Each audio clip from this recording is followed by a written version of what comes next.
Hello. आज हम Bihar board के क्लास 6 का अध्याय 10 सजीव और निर्जीव के बारे में पढ़ेंगे। अपने चारों ओर पाई जाने वाली विभिन्न वस्तुओं के विषय में सोचिए और उन्हें सजीव और निर्जीव समूह में बांटिए। कुछ प्रकरणों में हमारे लिए यह आसान होगा।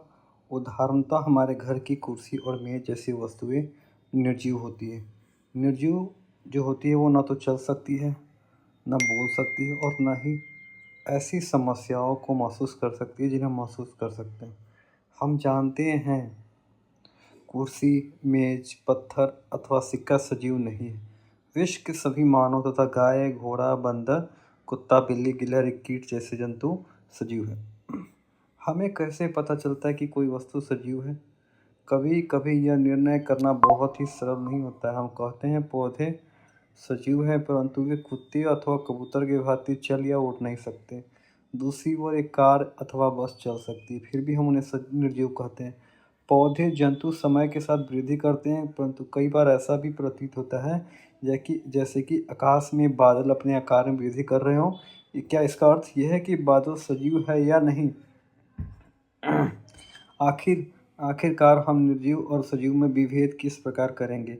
क्या सजीव में कुछ विशेष लक्षण होते हैं जो उन्हें निर्जीव पदार्थों से अलग करते हैं? आप स्वयं सजीव का एक बहुत अच्छा उदाहरण हैं। आप में से ऐसे कौन से विशेष लक्षण हैं जो आपको निर्जीव वस्तुओं से अलग करते हैं? अपनी नोटबुक में ऐसे कुछ लक्षणों के नाम लिखिए। अपनी बनाई सूची को ध्यान से देखिए और पता लगाइए कि कौन से लक्षण अन्य जंतुओं अथवा पौधों में भी पाए जाते हैं। संभवतः इनमें से कुछ लक्षण सभी सजीव वस्तुओं में एक समान होंगे। क्या सभी सजीवों को भोजन की आवश्यकता होती है? हमने यह जाना है कि सभी जीवों को भोजन की आवश्यकता होती है। भोजन हमारे लिए एवं विभिन्न जंतुओं के लिए बहुत ही आवश्यक है। पौधे प्रकाश संश्लेषण के द्वारा अपना भोजन स्वयं बनाते हैं। जंतु भोजन के लिए पौधे अथवा अन्य जंतुओं पर निर्भर रहते हैं। भोजन से पौधे और जानवरों के विभिन्न अंगों की वृद्धि होती है। क्या सभी जीव में वृद्धि परिलक्षित होती है? क्या 5 वर्ष पुराना शर्ट आपको अभी भी ठीक आता है? इसे आप और नहीं पहन सकते? क्या ऐसा नहीं है इन वर्षों में आप लंबे हो गए, आपको इसका आभास नहीं हो रहा है, लेकिन आप हर समय वृद्धि हो रही है। कुछ वर्ष बाद आप वयस्क हो जाएंगे। देखिए, जो बच्चा 0 से 1 साल का रहता है तो ऐसा होता है, फिर 1 से 2 वर्ष में ऐसा हो जाता है, फिर 3 से 4 वर्ष में तो बड़ा हो जाता है, फिर 13 से 14 साल में थोड़ा और बड़ा हो जाता है और 20 से कई साल में बहुत बड़ा हो जाता है। तो इस तरह आपने वृद्धि देखा चित्र 10.1 में। मनुष्य में वृद्धि 1 से लेकर 21 वर्ष तक। जंतुओं के बच्चे भी वृद्धि कर वयस्क हो जाते हैं। आपने अवश्य देखा होगा कि कुत्ते के पिल्ले वयस्क हो जाते हैं। एक अंडे से चूजा निकलता है और चूजा वृद्धि करके मुर्गी अथवा मुर्गा में विकसित हो जाता है। देख पिक्चर 10.2 में आप देख सकते हैं, पहले अंडा हुआ, फिर से चूजा निकला, फिर छोटी मुर्गी, फिर बड़ी मुर्गी। पौधे भी वृद्धि करते हैं। अपने चारों ओर पाए जाने वाले विभिन्न प्रकार के पौधे का अवलोकन कीजिए। इनमें से कुछ बहुत छोटे तथा नवजात है, कुछ विकसित है। ये सभी वृद्धि की विभिन्न स्थितियों में हो सकते हैं। कुछ दिन और कुछ सप्ताह बाद पौधे को देखिए, आप देखेंगे कि उनकी लंबाई में वृद्धि हुई है। वृद्धि सभी सजीवों में होती है। क्या आप सोचते हैं कि निर्जीव वस्तु वृद्धि नहीं कर सकती? क्या सभी सजीव सांस लेते हैं? क्या हम श्वसन के बिना जीवित रह सकते हैं? जब हम सांस लेते हैं तो बाहर की वायु शरीर के अंदर आती है। जब हम सांस छोड़ते हैं तो शरीर के अंदर की वायु जो होती है ना, बाहर निकल जाती है। तो श्वास लेना श्वसन क्रिया का एक हिस्सा है। श्वसन में अंदर ली गई वायु की ऑक्सीजन की कुछ मात्रा का उपयोग होता है। इस क्रिया में बनी कार्बन डाइऑक्साइड के साथ अवशेष वायु को हम सांस द्वारा बाहर निकाल देते हैं। गाय, भैंस, कुत्ता, बिल्ली जैसे कुछ जंतुओं में श्वसन क्रिया मनुष्य की तरह होती है। इनमें से किसी भी जंतु का विश्राम की अवस्था में अवलोकन कीजिए और उसके पेट की गति पर ध्यान दीजिए। यह मंद गति उनकी सांस लेने और छोड़ने की क्रिया को दर्शाती है। श्वसन सभी सजीवों के लिए आवश्यक है। ग्रहण किए गए भोजन से हमारे शरीर को ऊर्जा श्वसन के बाद ही मिल पाती है। हमारे शरीर के लिए भोजन एक ईंधन है। शरीर के अंदर किए गए भोजन को ऑक्सीजन की सहायता से दहन होता है और उसके बाद जिससे हमारे शरीर को जीवित रखने और कार्य करने की ऊर्जा मिलती है। कुछ जंतुओं में श्वसन का तरीका भिन्न हो सकता है। उदाहरण के लिए केंचुआ त्वचा द्वारा सांस लेता है। मछली कैसे सांस लेती है? मछली के गलफड़े होते हैं जिनकी सहायता से वो जल में घुली वायु से ऑक्सीजन अवशोषित कर लेती है। क्या पौधे भी श्वसन करते हैं? पौधे की श्वसन क्रिया में गैसों का विनिमय मुख्यतः उनकी पत्तियों द्वारा होता है। पत्तियां सूक्ष्म रंध्रों द्वारा वायु को अंदर लेती है और ऑक्सीजन का उपयोग करती है। वो कार्बन डाइऑक्साइड वायु में निष्कासित कर देती है। हम जानते हैं कि प्रकाश की उपस्थिति में पौधे वायु की कार्बन डाइऑक्साइड का उपयोग भोजन बनाने के लिए करते हैं तथा ऑक्सीजन को छोड़ते हैं। पौधे केवल दिन के समय प्रकाश की उपस्थिति में ही भोजन बनाने की प्रक्रिया में ऑक्सीजन निष्कासित करते हैं, जबकि श्वसन क्रिया दिन और रात दोनों समय चलती रहती है।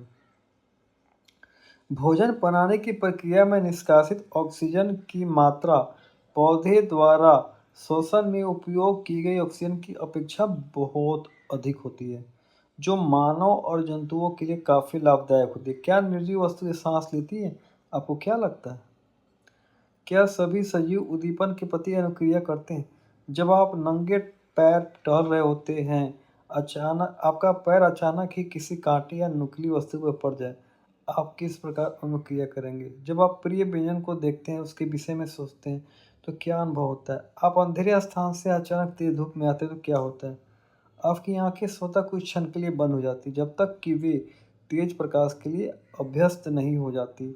आपका प्रिय व्यंजन, तेज प्रकाश एवं कांटा आदि बाह्य वातावरण में होने वाले परिवर्तन है जिसके प्रति ज्ञानेंद्रिय अनुक्रिया करती है। क्या दूसरे जंतुओं में भी उद्दीपन के प्रति अनुक्रिया होती है? खाना देते समय जंतु के व्यवहार को ध्यान से देखिए। क्या वो भोजन देखते ही अचानक अधिक सजग नहीं हो जाते? जब आप एक चिड़िया की ओर कदम बढ़ाते तो वो क्या करती? जब जंगली जानवरों पर तीव्र प्रकाश डालते तो भाग खड़े होते। इस प्रकार यदि रात्रि में आप रसोई घर में बल्ब जला देते हैं तो कॉकरोच अचानक अपने छिपने के स्थान में भाग जाते हैं।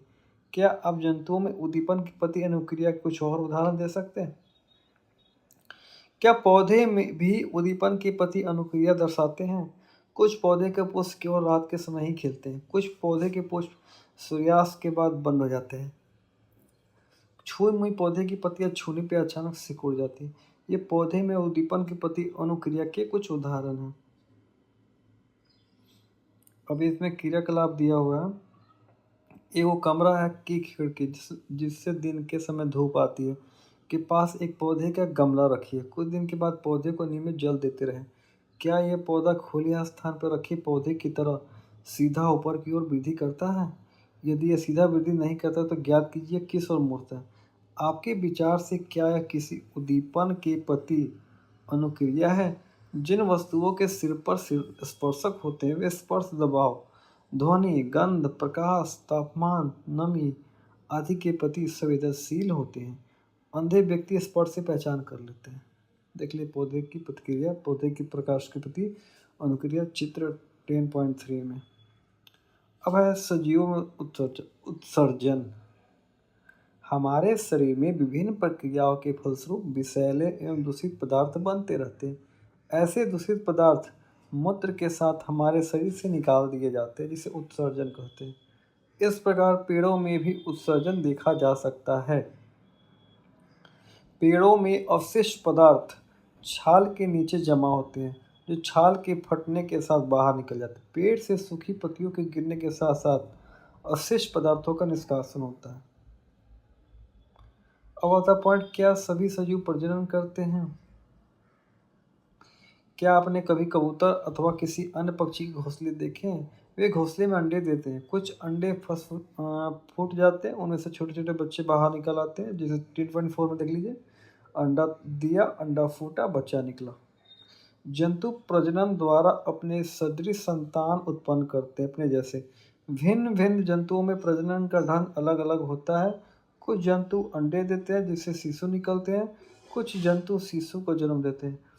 पौधे भी प्रजनन करते हैं। जंतुओं की तरह पौधे में भी प्रजनन के तरीके भिन्न भिन्न होते हैं। बहुत से पौधे बीज द्वारा प्रजनन करते हैं। पौधे बीज उत्पादित करते हैं, हम उन्हें अंकुरित करके नए पौधे उगा सकते हैं। जो पिक्चर में आप देख सकते हैं, एक पौधे का बीज जो होता है ना, अंकुरित होकर नया पौधा बनता है। कुछ पौधे बीज के अतिरिक्त अपने कायिक भागों द्वारा नए पौधे उत्पन्न करते हैं। उदाहरण, आलू की कलिका वाले भाग से नया पौधा बनता है। देख रहे हैं आलू की कलिका से किस तरह बना है। गुलाब, आम, लीची आदि के पौधे कलम द्वारा भी उगाए जाते हैं। क्या आप स्वयं इस विधि को कर सकते हैं? तो ये दिया हुआ है। उसके बाद है, क्या सभी सजीव गति करते हैं? तो हमने जंतुओं में गति के विभिन्न तरीकों की चर्चा की थी। वे एक स्थान से दूसरे स्थान तक जाते हैं और उनके शरीर में अन्य प्रकार की गति दिखाई देती है। ठीक है। पौधों के विषय में क्या विचार है? क्या वे गति करते हैं? पौधे सामान्यतः भूमि में जकड़े रहते हैं, अतः एक स्थान से दूसरे स्थान तक नहीं जा सकते, परंतु विभिन्न पदार्थ जैसे कि जल, खनिज, संश्लेषित खाद्य पदार्थ पौधे के एक भाग से दूसरे भाग में समाहित होते हैं।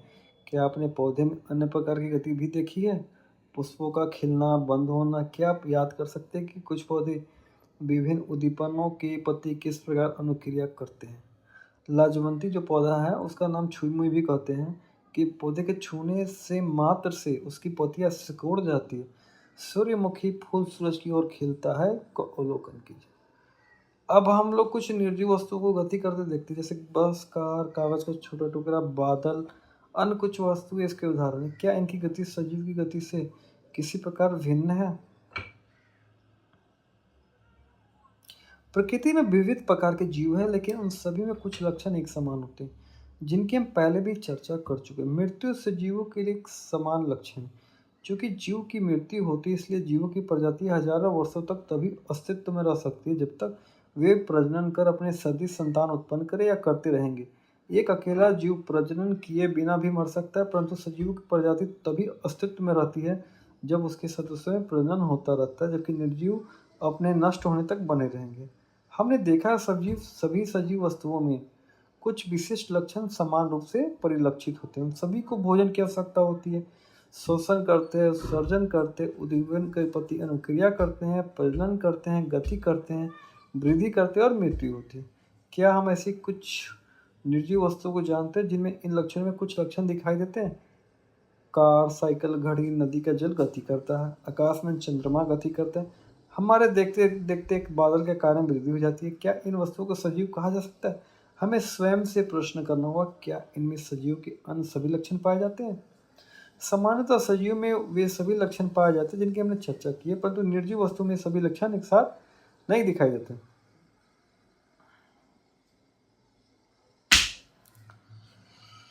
तो ये हम लोगों ने सब पढ़ा, और कहने का मतलब है कि इसके बारे में कुछ नए शब्द दिए हुए हैं, देख लीजिए। सजीव को लिविंग कहते हैं, उपसर्जन को एक्सक्रेशन कहते हैं, वृद्धि को ग्रोथ कहते हैं, प्रजनन को रिप्रोडक्शन कहते हैं, श्वसन को रेस्पिरेशन कहते हैं, उद्दीपन को स्टिमुलेशन कहते हैं। और यहाँ पे कुछ स्मरणीय तत्व है जिसको आप पढ़ लीजिएगा, ठीक है, जो जो आपने इस चैप्टर से सीखा।